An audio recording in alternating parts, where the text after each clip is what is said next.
and he invites you to visit his website at www.ajhayes.com. Give a warm round of applause for Jarrell Hayes.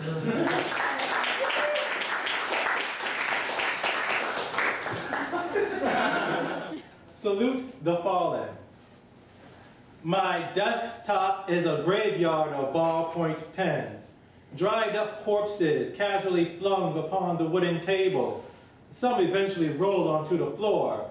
They relinquish their blood, sacrificing themselves in my humble attempt to craft the perfect poem. Sadly, there is no 21 gun salute echoing in the night air as I stuff these pens into a black trash bag and shuffle through snow to dispose of them into the pit of a trash can. Misstep in the sand. This one, I guess I could give you a little bit of background for this. Like Afghanistan has like a lot of opium fields inside it. There's also a lot of landmines too.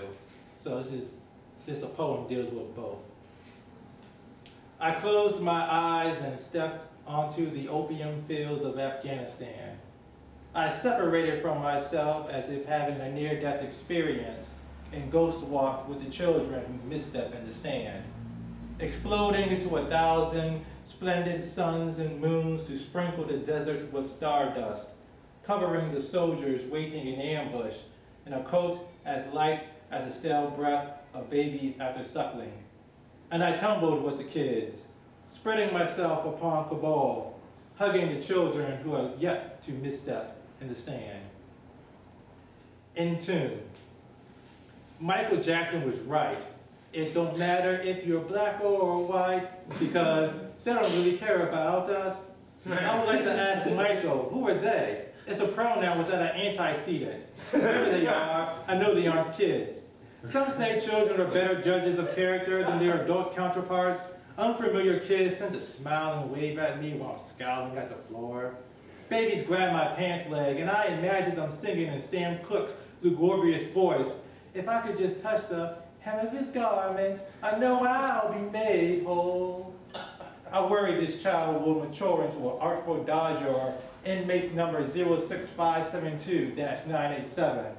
I recognize deft fingers when I see them. If the child grows up to sell volcano insurance to elderly homeowners in Boston, or makes a hobby of beating up homeless people, you have to blame the parents, right? Mother Nature birthed us, Father Time rears us, life gives us a great education. The tuition is costly. Read everything. I'll sing this song to the planet while strumming on the catgut strings of my wooden harp. Don't be appalled. Don't you know something where someone has to die before the music can be heard? Death and all his friends. I got the title from a Coldplay song. I hope was that the Tom? No. Next. It is a hideous bug, so it deserves to die. It's the size of Kafka with wings that beat sleep out of my eyes. It's ugly. Attracted to light, I wonder why it chose to rest not on the light bulb, but inside the open window, between that metal screen in my bedroom. Maybe it missed home. When the rain came to cool the heat, I closed my window and thus sealed the bug within it, trapped it between the human world and the world of nature, within a purgatory of my own design. Insert title. I don't know what insert. Try this again. Did this happen last month? All right, let's try this again. Insert title. I don't know what insert abstract noun looks like to you. I can't fathom the emotions insert color boils in your gut when visible, when viewed. Half the time, I don't know what abstract noun is to me. It changes as I grow in experience, not wiser, but more knowledgeable about the spinning cogs in the universe. Or at least I think I grow. There isn't any instruction manual for life. The important aspects, like breathing, are involuntary functions for most. Sure, we all get hungry, but our body doesn't tell us what to eat, just that we need to eat. So I asked 10 people, what's the meaning of life? And I got 13 unique answers. I asked the same 10 people, what is poetry? And I only got one answer. Insert your answer. Okay, that was fun. Communication. A song of numbers appears when teeth bite down upon hidden vocal cords. Surprising terror resides in the falling face of numerical words. Speak. The gods gave reason to speak.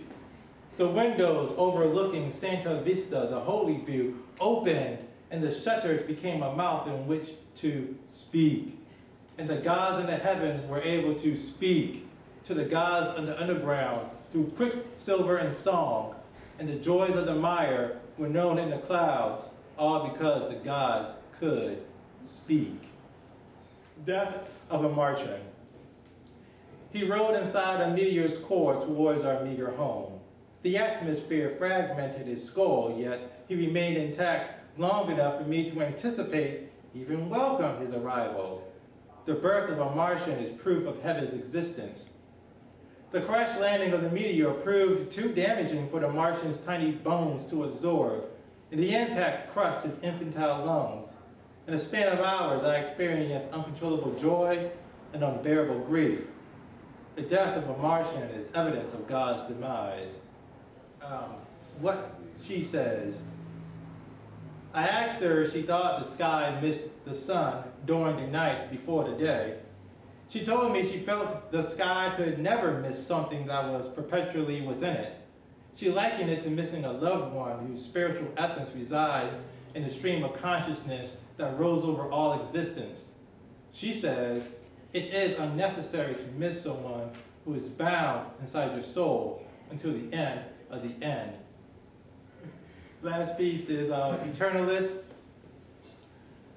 Noting the death of my best friend, I understand eternity is inscribed upon the hydrogen core of the sun, consumed in fire before even existing. Uncles and aunts unnamed to me became eternalists in flames, their graves tended by evaporating tears. So soon we buried the dead, afraid of joining them on their journey.